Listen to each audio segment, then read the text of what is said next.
This is Western Civ 1. I'm Dr. Young.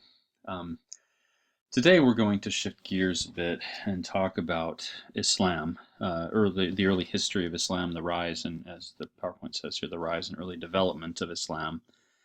And it might seem strange to some of you that we're covering this in a Western civilization class, but it must be noted, and this is important, that the Islamic civilization that arose in the 7th century on the Arabian Peninsula eventually came to occupy a lot of the territory that had formerly been part of the Roman Empire, and a lot of lands that had been subject to a great deal of Greek influence back in the Hellenistic period, including major population centers like Antioch and Alexandria, as well as Jerusalem.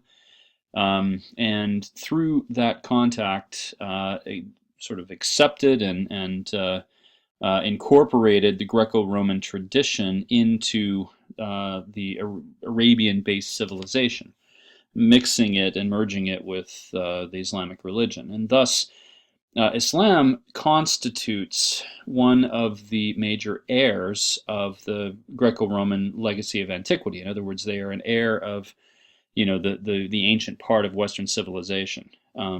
There's also a lot of historical contact between the Muslim world and the Christian world, both the Byzantine Christian world and the Western European Christian world or Latin Christian world, all through the Middle Ages and in points beyond. And so we would be remiss if we left the question of Islam to the side. And I think it's important to learn about Islam in a Western civilization class or in any class because of course, there are lots of current events that require some exposure to this if they're to be understood properly. The United States has been heavily involved for many decades now in the Middle East, affairs of the Middle East, both politically and economically.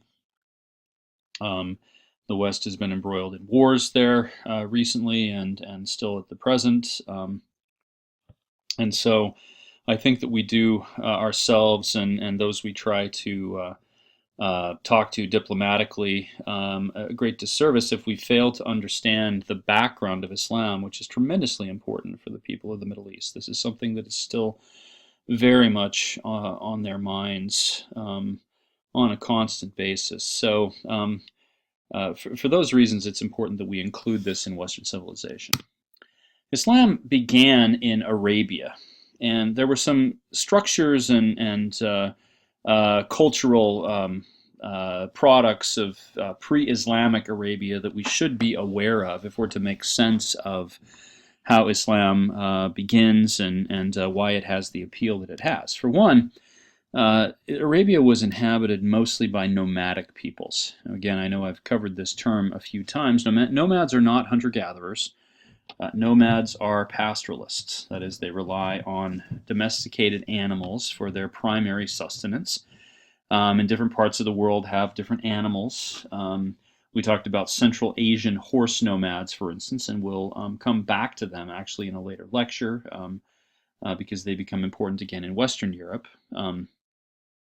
But in Arabia and throughout the Middle East, including North Africa, the camel was the key animal in the economy and the society of the people who were known as the Bedouins. Bedouin is simply the Arabic term for nomads or for the people who inhabited the Arabian Peninsula.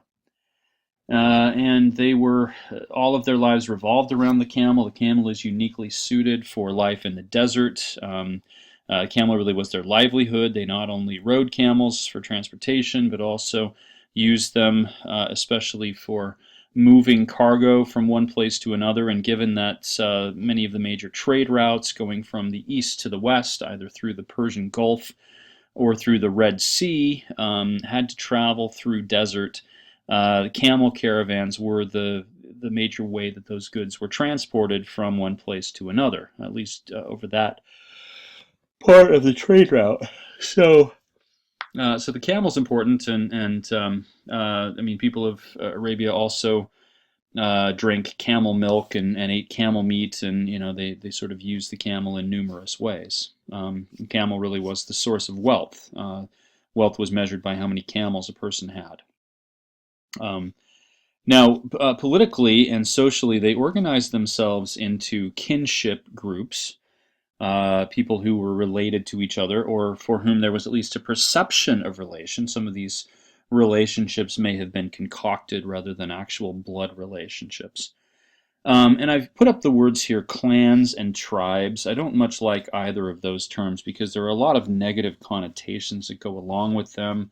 When we talk about a place as, or a country, a region, a continent, even as tribal, we tend to mean by that primitive and backward and things like that. And that, that's not the connotation I'm going for here.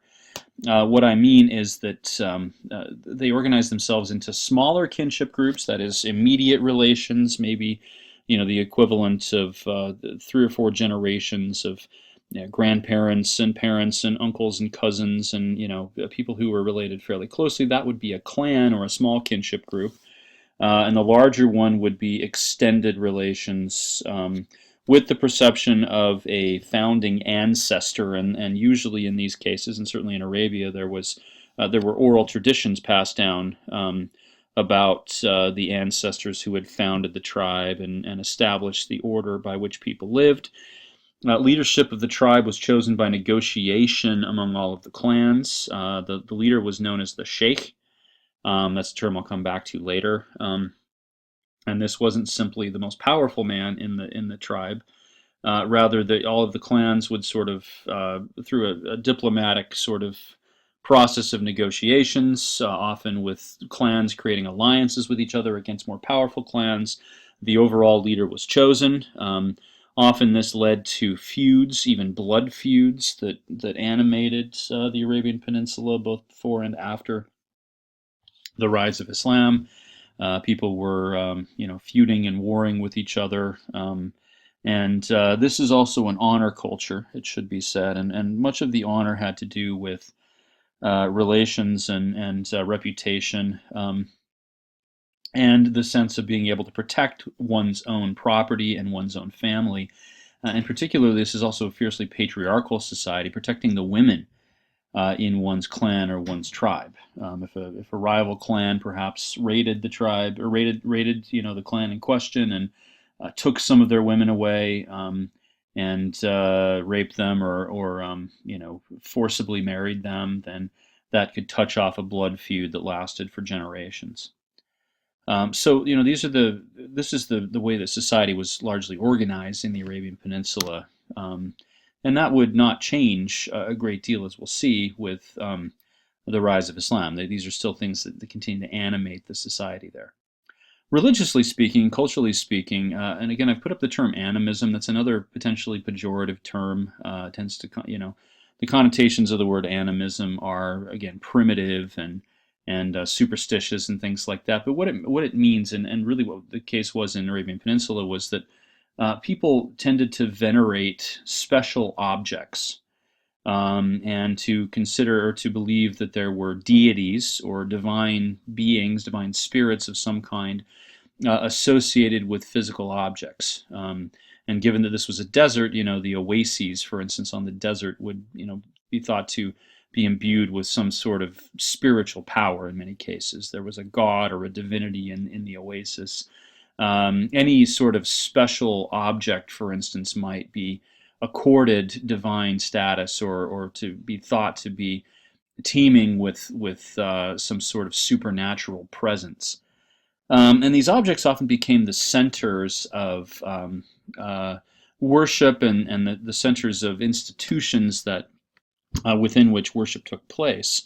One of these, and the most important for our story, was a place in Mecca, the city of Mecca on the western Arabian, kind of the coast of the western part of the Arabian Peninsula. Of course, Mecca is the holy city in Islam. It's the place where Muhammad was born. But in the city of Mecca, there was a shrine known as the Kaaba. It had as its main feature a simple building, just a kind of box shrine, into which was worked a meteorite. And this meteorite was thought to have special supernatural powers. People venerated this far and wide, and so great was the reputation of this shrine that people came to Mecca from far and wide to participate in negotiations. It was considered kind of a neutral territory. The word in Arabic for this is haram. So Mecca was an important haram due to the presence of the Kaaba there. And this led to a fairly rich mix of people going there, and even feuding clans or tribes would meet in Mecca because the Kaaba was, again, neutral territory where they could conduct negotiations while they were carrying on warfare in other parts of the Arabian Peninsula. Um, there was a great deal of variation. Each clan, each tribe had its own deities. Each location had its own local gods, and so there's a tremendous diversity religiously in the Arabian Peninsula. But at the same time, given that this is centuries after the rise of Christianity, Christianity also spread along the camel caravans, along the trade routes, as did Judaism from ancient days. In fact, there were, we read in the Hebrew Bible, the Old Testament, as the Christians call it, accounts of peoples from the northwestern part of the Arabian Peninsula being exposed to Judaism. The Midianites and the people of Idumea and places like that. Some of them converted forcibly, it seems. Some of them converted through other means. But Judaism had a very long-standing presence in the Arabian Peninsula. And so, most people believed in multiple deities, were pagans, worshipped these at these shrines. But there were also adherents to monotheistic faiths, and the shrines themselves even catered to the monotheists. In the shrine of the Kaaba at Mecca, for instance, there were relics of Christian saints. There were Torah scrolls sacred to Judaism. And so this is a kind of equal opportunity shrine, as it were, that people could go to and worship whatever deity they saw fit. All right, so that's a bit of the background here on the Arabian Peninsula. Now, this brings us to the life of the central figure in Islam. By the way, this PowerPoint is not going to have a lot of images on it. Images of the Prophet Muhammad, in fact, images of human beings or animals or anything like that are forbidden for worship purposes, at least in the Islamic faith. Out of respect for that tradition, I didn't want to put a concocted image of Muhammad. So that's why there are few or no pictures here in any of this. Though there are very profound and creative traditions of Islamic art, just not for the most part, in symbolizing or trying to illustrate human beings or animals or something like that, because of the fear of idolatry. Muhammad was born into a clan in Mecca known as a tribe in Mecca known as the Quraysh tribe. He did not come from the kind of the dominant clan in the Quraysh tribe. He came from a clan known as the Hashimi clan, and there was another clan known as Absams that kind of had the dominant position there. Nevertheless, Quraysh was a wealthy tribe. It was in control largely of the camel caravans that ran through Mecca. Muhammad unfortunately had the misfortune of having his parents die when he was very young, and thus, given his age, what would have been his inheritance was largely taken by other male members of the family.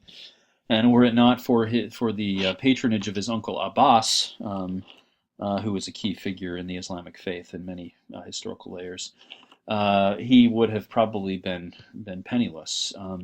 But Abbas managed to hold on to some of the inheritance for him, managed to kind of be a guardian for him, and even set him up when Muhammad came of age with a job on the camel caravan. And this was a caravan owned by a wealthy widow named Khadijah. And Muhammad was so impressive to Khadijah that she married him. She was 15 years his senior. She was about 40 years old when they were married, and he was only about 25. But this gave Muhammad then a kind of position of wealth and leisure. He took over as the kind of the one running the camel caravan, and he used the leisure time that he had to engage in religious dialogue. He traveled, of course, on the camel caravans and met up with people who belonged to different faiths, and seemingly absorbed some of the information they shared with him, became intrigued by monotheism, it seems. This, by the way, is very much the outsider perspective on Islam. Within Islam, it all starts with a visit from an angel, okay? Which, in fact, let's pick up that narrative. When Muhammad was about 40 years old, so around the year 610 CE, he, according to his own account and the Islamic tradition, was visited by an angel. This angel announced that his name was Gabriel. This probably, taken from, of course, the Christian tradition. Gabriel, the angel who visited Mary to announce that she would be the mother of Jesus. That account in the book of Luke in the New Testament. But in any case, Gabriel visited Muhammad and commanded him to recite, and Muhammad didn't know what he meant, and Gabriel sort of had to educate him on that. And finally, when Muhammad, after understanding what he was supposed to do, opened his mouth, out came the words of God. Muhammad had been chosen by God, in other words, as a divine oracle, one who spoke the words of God. In other words, he was a prophet, right, in the Judeo-Christian tradition of prophets. And he continued to recite, right, and according to legend, he was visited by Gabriel multiple times, and his powers of recitation grew in the process. And now these recitations were largely expressions of strict monotheism, of the necessity of worshiping God. The Arabic word for God, the Arabic name for God is Allah, and so Muhammad began to tell people about the importance of worshiping Allah and not worshiping other gods. And he gained a following, a lot of converts, and so many, in fact, over a few years that the dominant leaders in Mecca grew frightened, grew worried about his charisma and his hold over the population. And so they began to make his life very difficult, began to persecute him and his followers, and this forced Muhammad in the year 622 to take flight from Mecca. This is a key moment in the history of Islam, at least as Muslims conceive it. In fact, that year, marked by what they call the Hijra, or the flight from Mecca. Hijra means flight.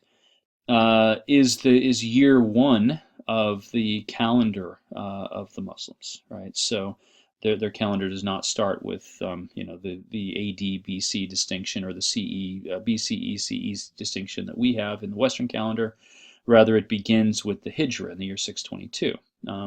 It is also a lunar calendar, by the way, which means that it's only it's shorter than the solar calendar, and thus that sort of complicates things when trying to line up years and months and things like that with specific years in the Western Christian calendar. Anyway, so Muhammad embarks on the Hijra, and he goes north with his followers to a place called Yathrib, and I just realized this is not on the slide for some reason. It should be here, but the place is called Yathrib. And in Yathrib, there were some issues. The population was riven by contention between different factions, people observing different religious faiths even. And Muhammad was invited to come there because he had a reputation for being a fair arbiter among people, to come there and set up a haram, much as it existed in Mecca. So Muhammad did this, and he found in Yathrib a ready audience for his message. And much of the population of Yathrib ended up converting very quickly to his message, to the worship of the singular worship of Allah. There were some who resisted him, specifically according to Muslim tradition. There were some Jewish clans who fought against him, and Muhammad ultimately had to evict them from Yathrib, to kick them out of the city, exile them. And Muhammad rose to a position of kind of ultimate power in Yathrib. Yathrib became known simply as Medina, Medina in Arabic just means town, um, but it has the connotation of being the town, right? The town of the prophet of God.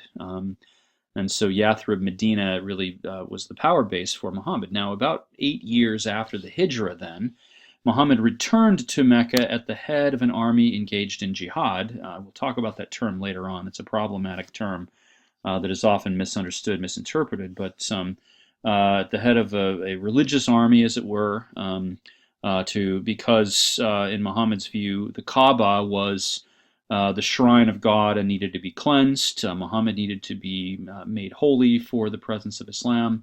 The leaders in Mecca recognized that they were outnumbered, that they were going to be removed from power, and so they agreed to convert to the religion as well. And by the time Muhammad died in the year 632, pretty much the entire western side of the Arabian Peninsula had been converted to this new faith. Okay, now, to pause for a few minutes, I'm going to kind of post-hole into a few issues here in Islam. Muhammad's recitations were considered sacred texts by Muslims. And from the beginning, his followers memorized these recitations. This was very much an oral society. They did not have much of a tradition of writing things down. And so for at least a generation or two after Muhammad, his recitations were memorized oral traditions. Finally, during the reign of the Caliph Uthman, I'll talk about what a caliph is in just a moment here, but this is the third caliph, the third leader of Islam after Muhammad. Now, he ordered the Quran to be written down because, of course, there's always the fear that if all of the people who have this memorized die, then there's going to be no one who has the sacred text in their minds.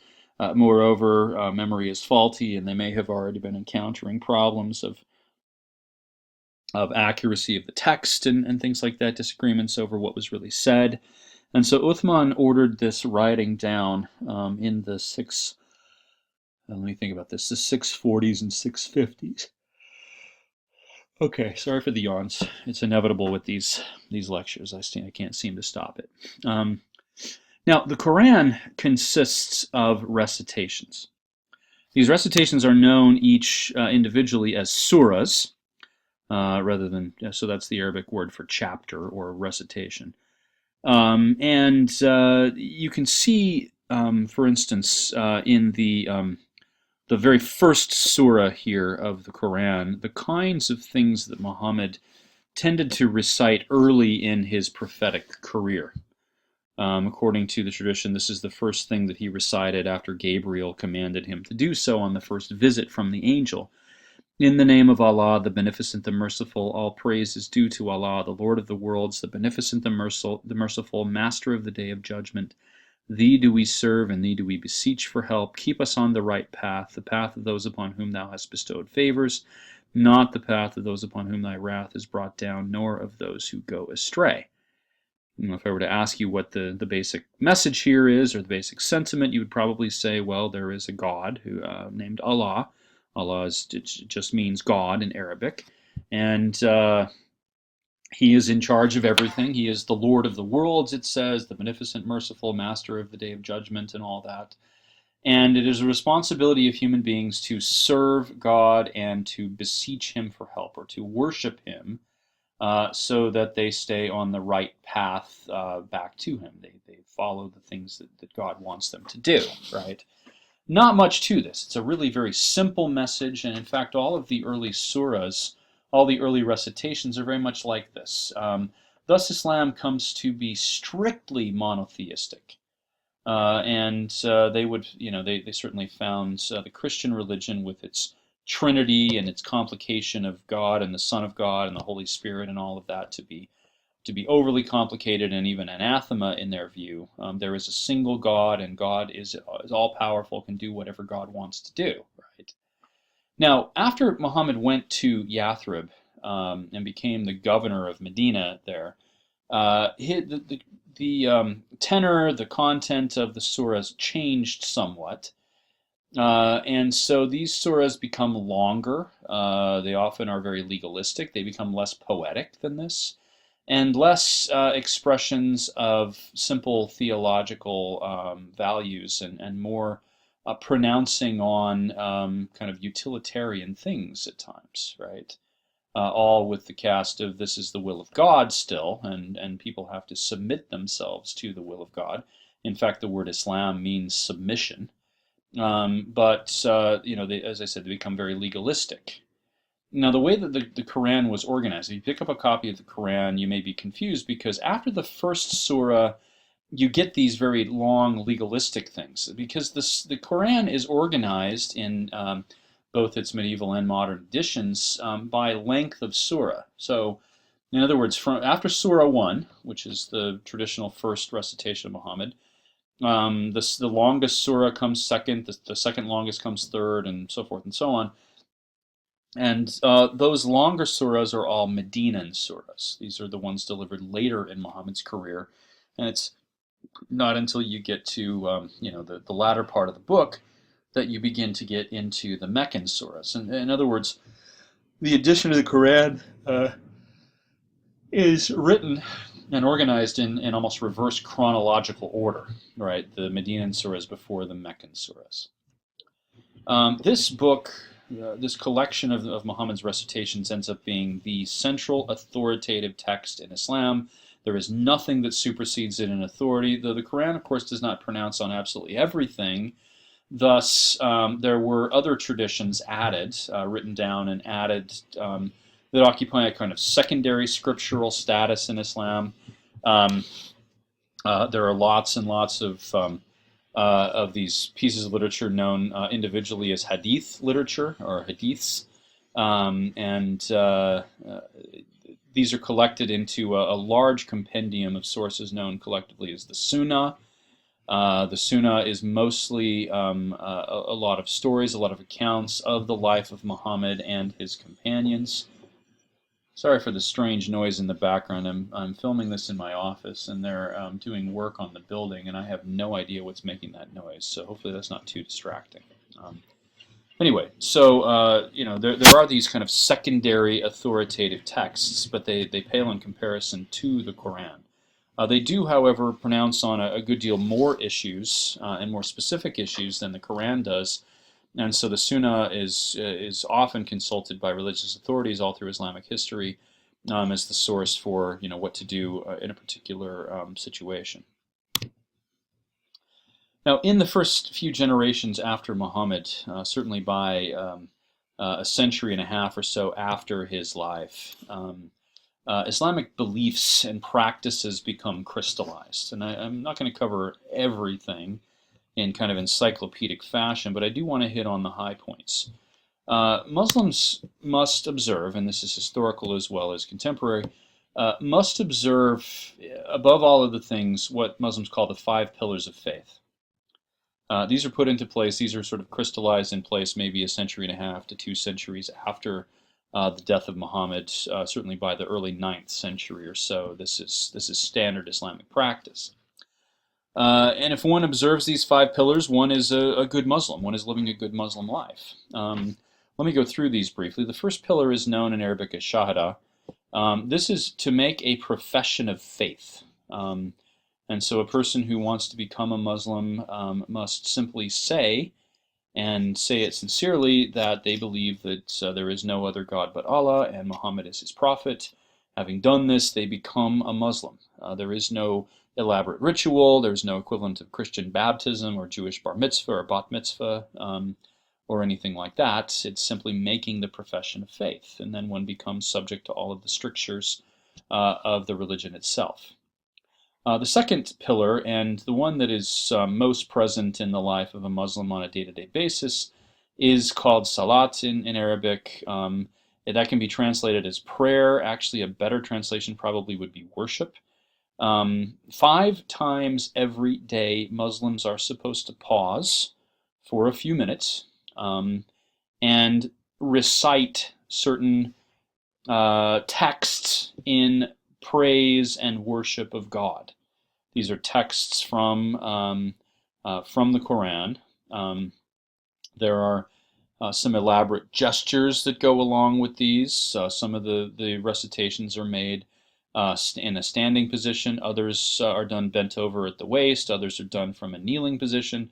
And at sort of high emotional, spiritual points in the prayers, one must completely prostrate oneself on the ground, put one's head on the ground, in fact, in total submission to God.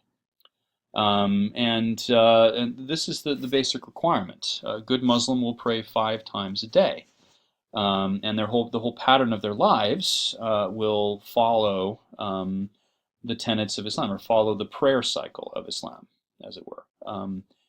So prayer is tremendously important. If you go to the Muslim world today, anywhere in the Middle East, pretty much, life sort of shuts down 5 times a day, and everybody says their prayers. If one is busy and not able to offer those prayers, then one can postpone this for a time and say them later.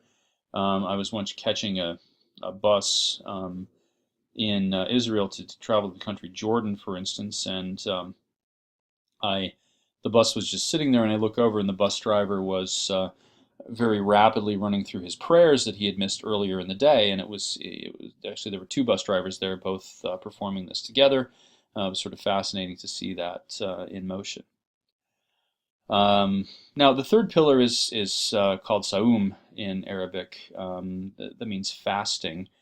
It is incumbent upon every Muslim to fast at certain times of the year, and particularly during the holy month of Ramadan. And because the Islamic calendar is a lunar calendar, Ramadan is not fixed in a specific season. It cycles through the seasons because the year is shorter than the solar cycle.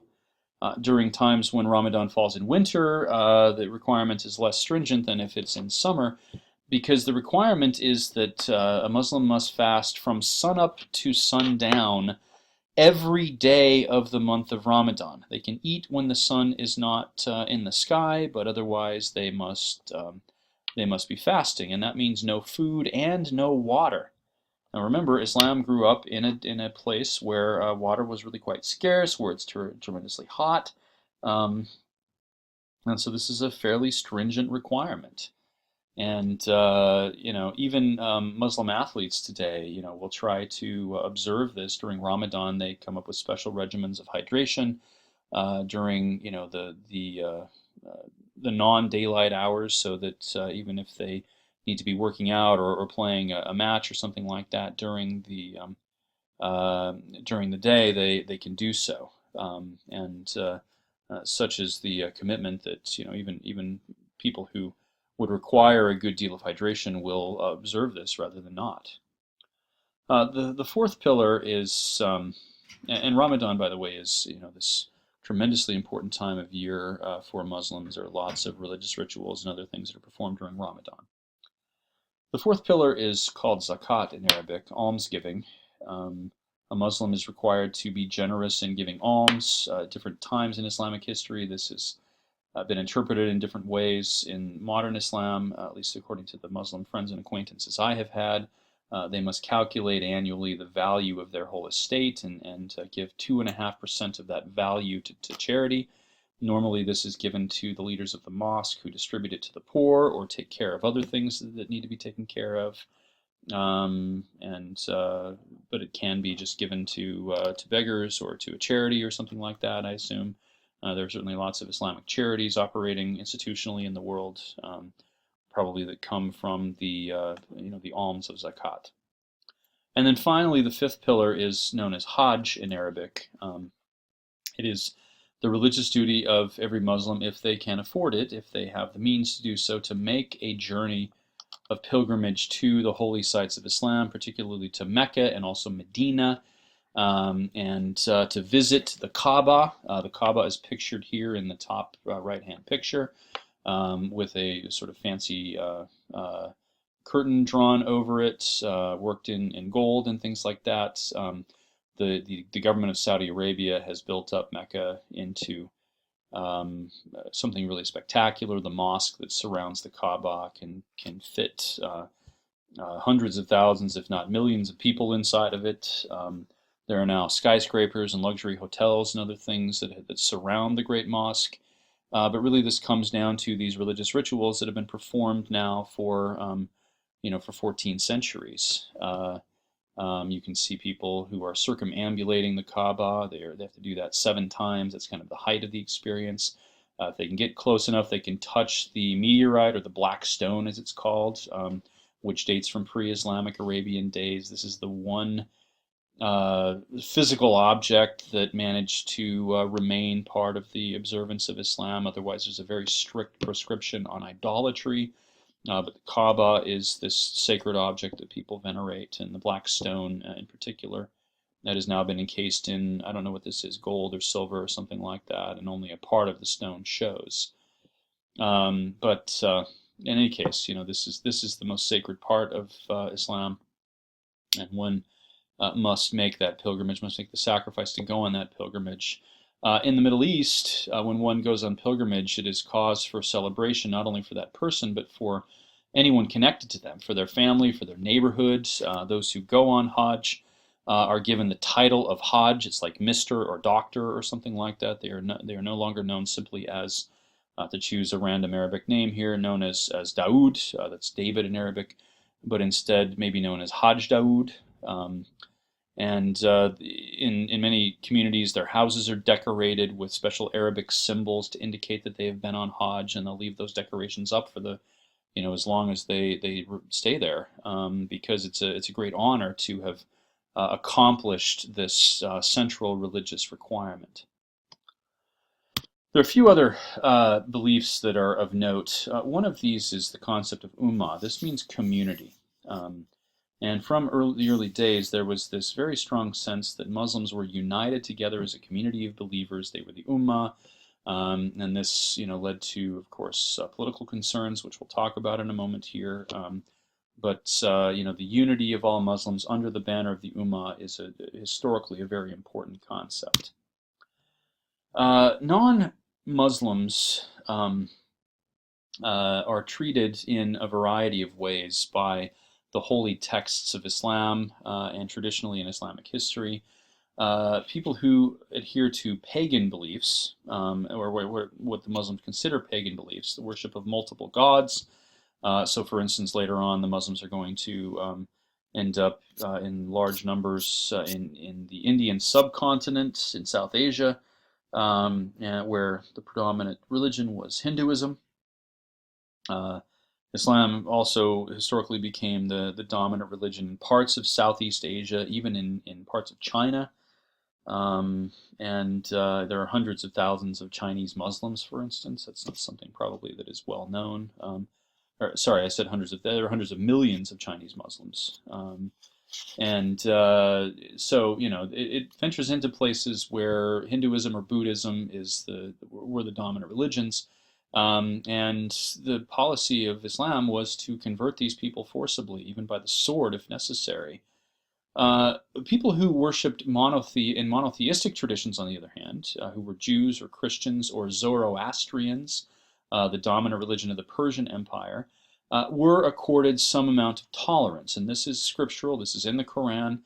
They are given the title of people of the book, and allowed to continue to worship their God because, according to Islamic understanding, the prophets of these other traditions, Moses and Abraham and Jesus and Zoroaster or Zarathustra from the Zoroastrian tradition, were legitimate messengers of God. They had the rank of Rasul, which is the Arabic word for prophet, and they received truths. By the Muslim view, those truths were then corrupted and the people became apostate, but because they had a foundation in something that was true originally, they are given tolerance, so long as they continue to adhere to that faith. And we can see this in the political programs. I'll come back to jihad as a concept in a minute here. In the 7th century, one of the early leaders, the second caliph after Muhammad, whose name was Umar, conquered lands that were predominantly Christian and had large Jewish populations, including Egypt and Syria, and thus came to rule over lands that were predominantly Christian, populated with these peoples of the book. And so Umar produced a document known as the Pact of Umar, which governs the behavior of the Christian communities, right? So let's take a moment to read some of this. This is one of your assigned texts. Sorry, I went too far here. Okay. In the name of God, the merciful and compassionate, this is a letter to the servant of God, Umar, commander of the faithful, from the Christians of such and such a city. This is a kind of template. It was used all over these places that the Muslims conquered. When you came against us, so this is written in the voice of the Christians, although this was almost certainly composed by Muslims. When you came against us, that is the Christians, we asked you for safe conduct for ourselves, in other words, not to be killed, our descendants, our property, and the people of our community, and we undertook the following obligations toward you. So they are given protection and allowed to continue to live and worship their own God, so long as they abide by these following restrictions, right? So one of these is they are not to build new churches or convents or monks' cells or monasteries, and they are not even to repair those that fall into ruins, because of course, the motivation here is to let the Christian religion kind of lapse into decay and fall apart. But so the Christians are tolerated, but they're not accorded certainly equal status to the Muslims. Christians are required to keep their gates open for passersby, and what we have to realize there contextually is that the Muslims were a minority. I mean, only a small percentage of the population at this point of these lands the Muslims conquered were converts to Islam, and there were some complications even socially and culturally that prevented people from converting to Islam readily. And so the Muslims had to ensure that they would have safe passage across the territories they had conquered, that they would have freedom of movement and all of that. This is all done as a way of asserting their control. And so, things like leaving gates open and giving lodging to Muslims who pass their way, well, that's because there were soldiers and others, moving from the Arabian Peninsula to other places constantly during this period. They are not to shelter spies in their churches or their dwellings. This one's interesting. We shall not teach the Quran to our children.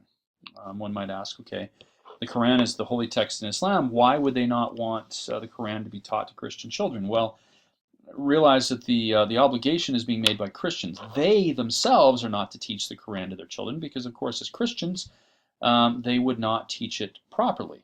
They would not give the text the proper respect that Muslims would demand.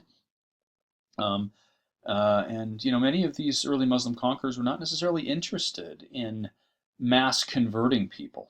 They simply wanted to conquer these lands and set up a system of taxation of the local populations, prevent their religions from advancing much. But this did have the perhaps unintended consequence of incentivizing people to convert to Islam, so that they could pay lower taxes and not have to abide by all of these restrictions.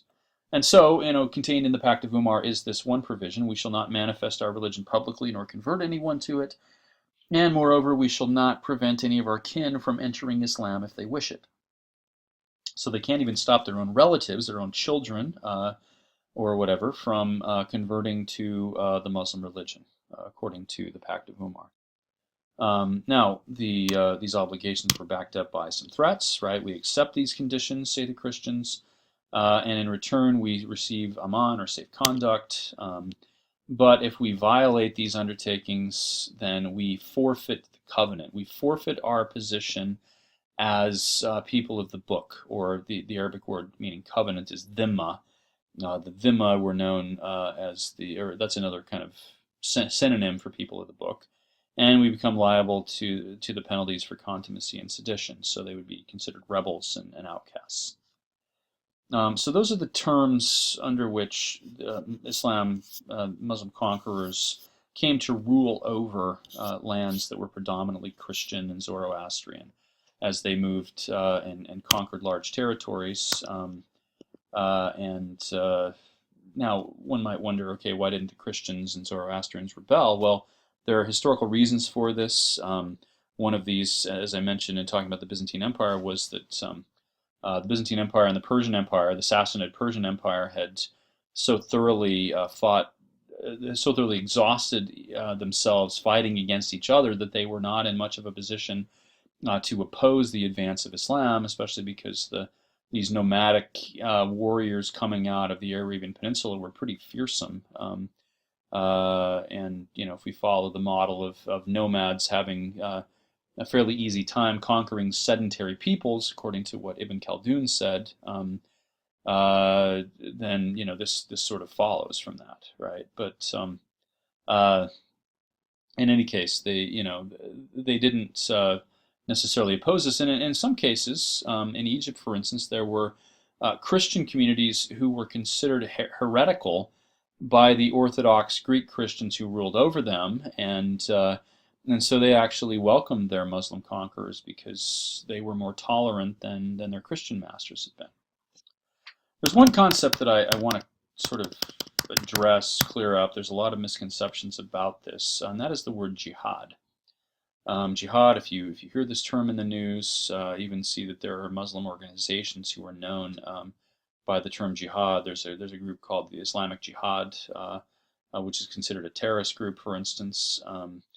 Jihad does not necessarily mean, or does not solely mean, holy war against non-Muslims. The term does mean holy war or religious war, but it is not always interpreted as a fight against non-Muslims, as a kind of outward, overt, take up arms sort of fight, right?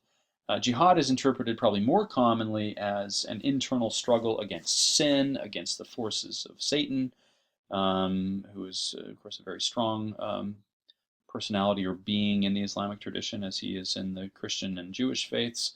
And so, jihad is interpreted that way more often than it is the other way. It's just that fundamentalist groups who proclaim jihad often get all of the press and thus skew the impressions we have of the Muslim world and its teachings. And it's not to say we should ignore groups like ISIS or Boko Haram or Al Qaeda or something like that, but this term jihad is something that they have, and most Muslims would say this, they have taken and changed, they have bastardized, they have altered so fundamentally that it's no longer recognizable for them. The other thing we have to realize is that Islam grew up in a warrior culture. The Arabian Peninsula, the Bedouin culture was very much a warrior culture. There's a strong warrior ethos to it, and so it's not surprising to hear in the sacred text terms about warfare and sort of everything allegorized or characterized as war. The interpretation of it is the important thing.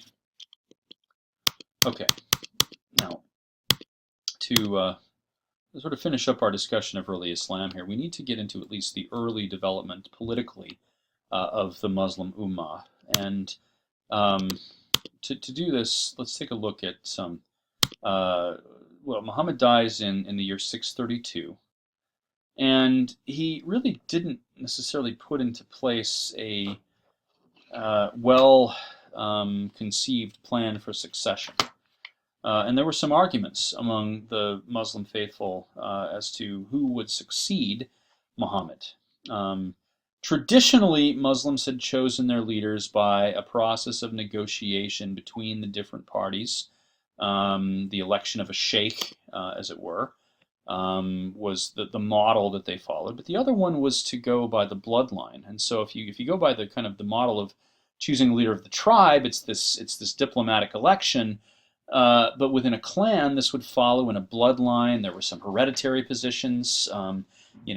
Positions of authority were often given to the older members of a clan. And so those are kind of the two models that the Muslims had at their disposal. There were those who argued that the leadership of the Ummah should fall within the bloodline of Muhammad. The problem was that this is a very patriarchal society, given over to male leadership, and Muhammad did not have any sons who survived to adulthood. He had one daughter, whose name was Fatima, and she was married to her cousin, Ali. So he was both Muhammad's cousin, or rather his nephew, and his son-in-law. So he is the closest male relation. And Ali and many of his followers argued that he was the one to succeed Muhammad. However, this sort of flew in the face of this tradition of having an election, and so there was some debate on both sides, and ultimately the leader was chosen according to the traditional election format, and the one chosen was one of Muhammad's closest companions. His name was Abu Bakr. Now, the other question is, what do we call the leader after Muhammad? Because he announced himself, and this is in the Quran, that he was to be the last of the prophets of God. There would be no prophet after him. And so the person following him cannot legitimately claim to be the prophet, because that would fly in the face of everything that Muhammad had said. And so they settled upon a term which is in Arabic, Khalifat Rasulallah, which means the successor. Khalifat means successor to the prophet. Rasul is prophet of God, right? And we can shorten that simply to caliph. And caliph just means successor. It's a very nondescript title. Nothing approaching king or emperor or anything like that, or prophet for that matter, right? The first four prophets are hailed by the entire Muslim community pretty much as legitimate. The Arabic term for this is Rashidun, that means rightly guided. They are seen as legitimate. They all have a legitimate claim on leadership. Though already during the period of their rule from 632 to 661, about a 30-year period after the death of Muhammad, there were some disagreements over this. And we've met a couple of these characters already. In fact, we met all of them. Abu Bakr was the first caliph. He ruled for only 2 years, though. He was already quite an old man when Muhammad died. But he did continue the conquests that were started under Muhammad, the spread of Islam. Umar, of Pact of Umar fame, that can be transliterated either with a U or an O, by the way, was the one who produced the Pact of Umar and continued the conquests out of the Arabian Peninsula up into the Levant and into Egypt and into Persia. Uthman, the one who ordered the writing down of the Quran, followed him for a 12-year period, and then Ali became caliph. This is the son-in-law / nephew of Muhammad. He became caliph in 656 and ruled for 5 years before he was assassinated. Now, there were some disagreements already between different parties in Islam. Uthman came, for instance, from the Absams clan, which had initially not accepted Muhammad when he began to preach, when he began to recite in Mecca. This is the clan that had driven him into exile on the flight, the Hijra, to Mecca, or to Medina, excuse me. And so some saw him as illegitimate. When Uthman died, he was actually assassinated, though not by one of the people who were arguing politically against his leadership. It's complicated here. Ali very quickly rounded up followers and seized control of the caliphate and was pronounced the caliph very rapidly before some of his rivals could marshal an opposition. And this led to further complications. Now, all during this time, the Muslims were off conquering lands. You can see that this part here, and you can't really see very well the distinction, but that line right there represents all of the land that the lands that have been converted to Islam by the death of Muhammad by 632. Abu Bakr spread it all the way across the Arabian Peninsula, and then after that, there were conquests into Persia and Mesopotamia under Umar and Uthman, and then over here into Egypt and up into the Levant, including the major population centers of Alexandria and Antioch, which became Muslim. And so, and then they continued from there. By 750 or so, it's extended all the way across the Persian Empire and even sort of bearing down on the Indus Valley, so going the places that Alexander the Great had gone, and conquering all the way across North Africa and into Iberia, or into Spain here, which dealt a death blow, by the way, to the Visigoths.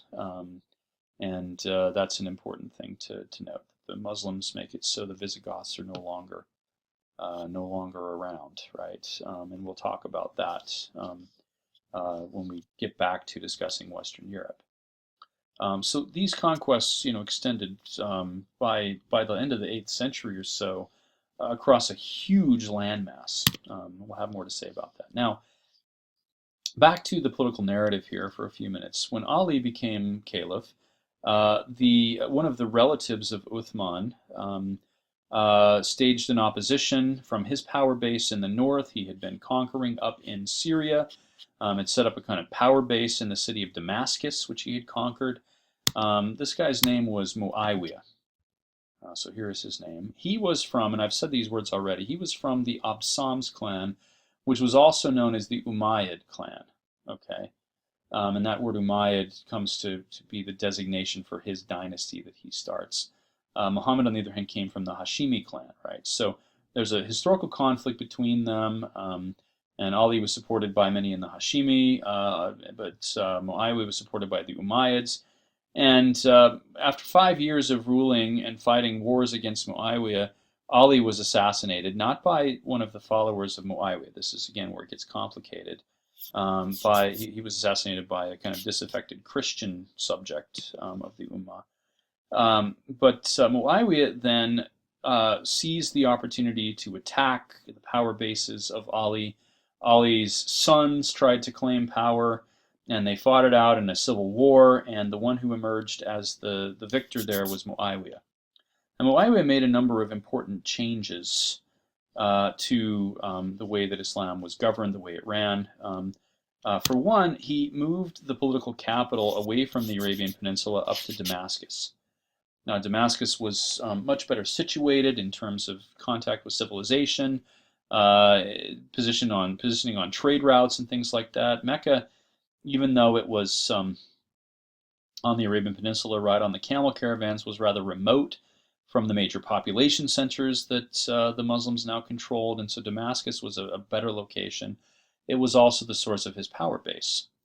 From Damascus, he tried to reshape, in some ways at least, the religious landscape of Islam by creating shrines in the north in places that he and his supporters could control. And so, for instance, Jerusalem came to be considered during the Umayyad Caliphate as a holy site, even, according to some, rivaling Mecca and Medina. And there was a legend that Muhammad had taken a journey to Jerusalem, kind of a spiritual journey, not an actual physical journey, but a spiritual journey, and had set his foot down upon the Temple Mount, the site of the ancient Jewish temple, and on the rock there, and then had ascended into heaven from Jerusalem. And so Jerusalem was considered this holy site, according to that tradition.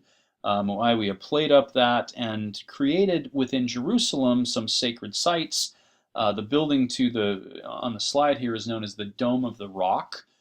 This was built over the side of the ancient Jewish temple to commemorate the rock that Muhammad touched his foot down on. And it's a fairly simple shrine, but it was considered to be one of the holiest sites in Islam, all through most of Islamic history, all the way to the present, in fact. Some of these are modern additions, by the way. The tiles were put on there by the Ottomans. The Golden Dome was added in 1990, and so that's a very recent addition. But this is a very holy site in Islam.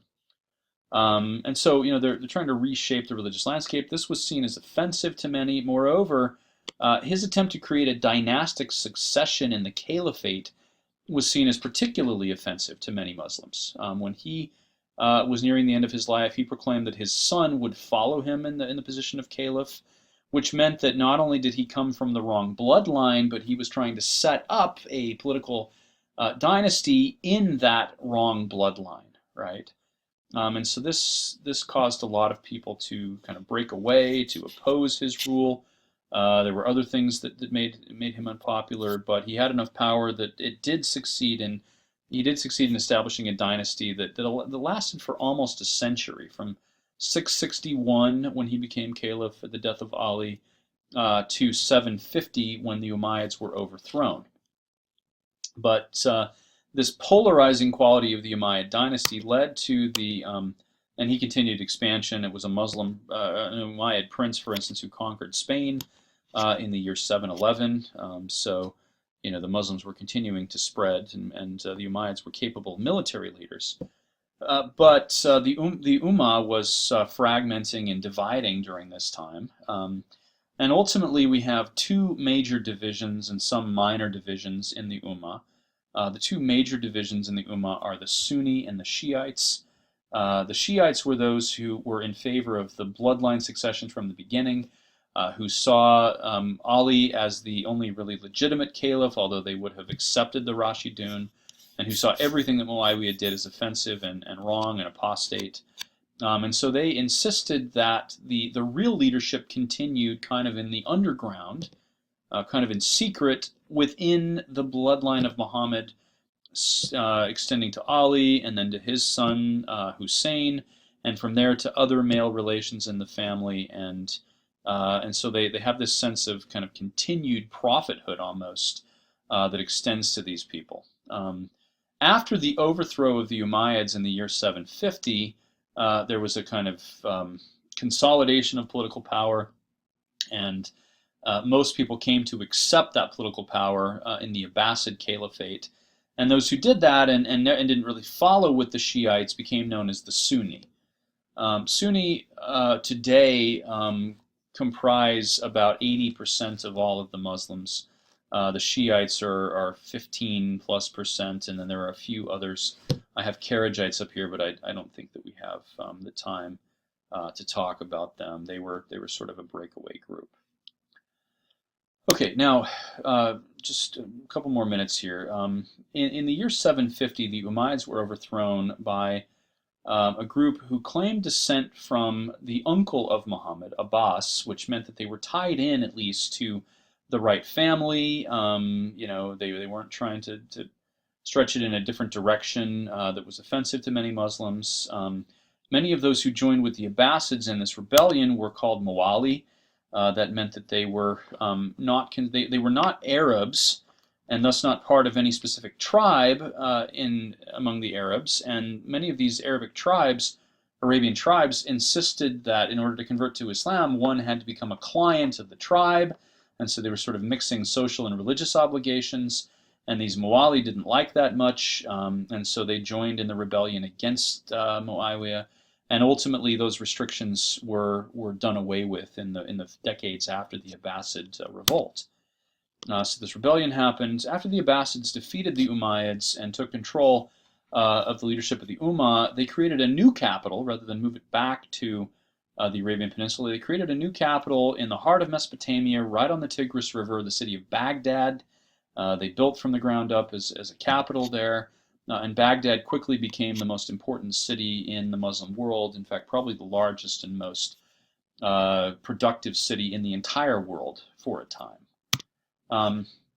There were some other changes brought about in the Abbasid Caliphate.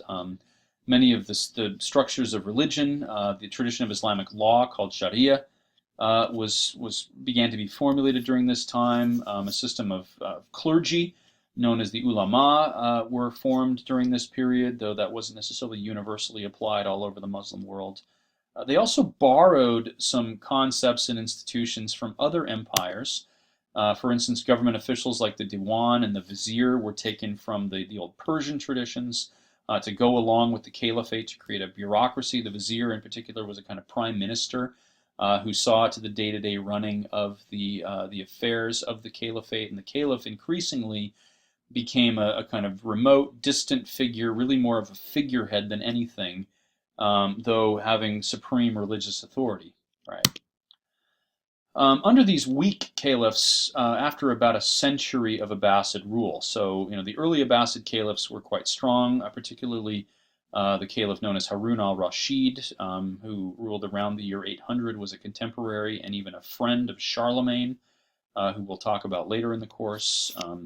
But after about a century of Abbasid rule, the Abbasids lost their hold on many parts of the Ummah, and this led to a kind of fragmentation into different regional governments, so no longer a unified thing.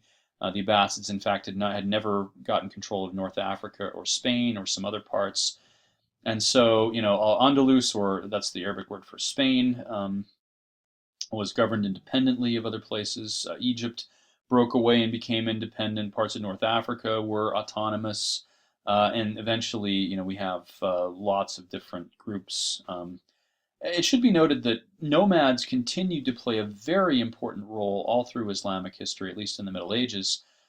Groups of Central Asian horse nomads made repeated incursions into the Muslim world. These were known by sort of collectively by the name Turk, and the Turks tended to raid into Muslim territories and then, after taking over for a time, converting to Islam and becoming Muslim rulers. The Turkish term for ruler was sultan, and so the sultan came to occupy supreme political authority, while the caliph was kept on as a kind of religious figurehead. And then Islam continued to spread into places like West and East Africa, into India with the Delhi Sultanate. Now, in the Middle Ages, we're going to have contact between Christians and Muslims via the Crusades. In the 13th century, the Mongols, again from Central Asia, really more up into Mongolia, invaded the Muslim world and took over for a time. They also converted to Islam. So this is all a somewhat complicated story. But all of that is to say that the Abbasid Caliphate did not maintain unity for more than a few decades before it was fragmented. Okay, now as a last thing, I want to look at one source just to describe how big and cosmopolitan and important the Muslim world was. And it should be acknowledged that, when the Muslims conquered all these territories, when they conquered Syria, when they conquered Egypt, when they conquered the Levant and came into possession of Jerusalem and places like that, they found rich traditions from the Greco-Roman and Judeo-Christian cultural traditions. And although some of the early rulers, early conquerors, rejected these things and even destroyed some of the marks of those cultures, it was probably a Muslim conqueror in Alexandria, for instance, in the 7th century, who burned what was left of the Library of Alexandria. But after a generation or so, Muslims became curious about this, and they ordered translations of these ancient texts from Latin and Greek and other things into Arabic. Through this, they became acquainted with the writings of Plato and Aristotle, and ancient thinkers like Homer and Virgil and others. They were less interested in the in the literature than they were in the philosophy. But also Hippocrates and Galen, the great medical doctors of the ancient world, the physicians of the ancient world.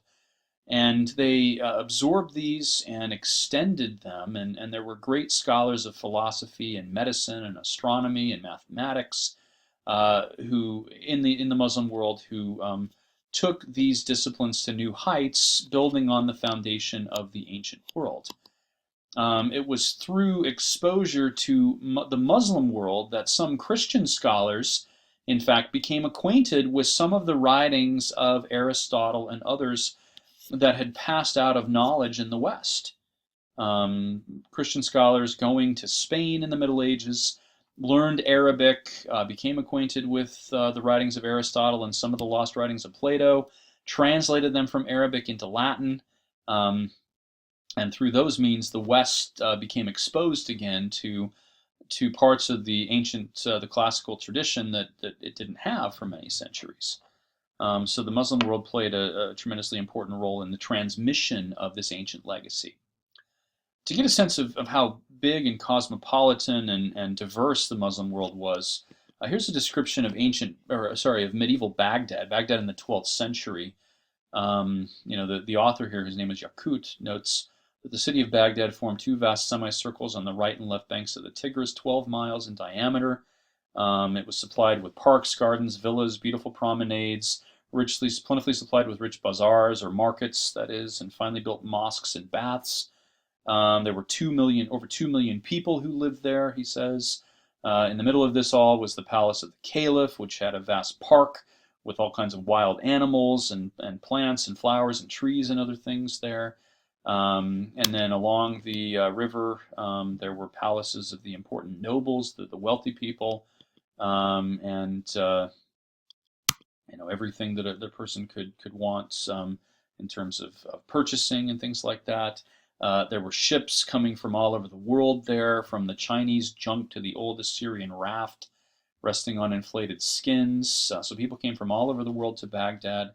It was really the kind of linchpin or the central point, the locus point for the Silk Road, stretching from the east to Europe. Baghdad was the place that so much of this passed through. There were still other cities that were, kind of rivaled Baghdad in importance. Alexandria continued to be very important. Cairo, increasingly in Egypt, came to occupy a central position economically on the trade route there. But Baghdad really outstripped all of them in its size, in its cosmopolitan nature. Okay, I think that that's enough to give us a sense of early Islam, and we'll pick up the topic of Islam when we return, talk about the High Middle Ages, and talk a little bit about the Crusades. So if you have questions, want to make comments, this hopefully will be, the fruit of a lot of good discussion. So please make those questions or offer those comments on the discussion boards. Thank you.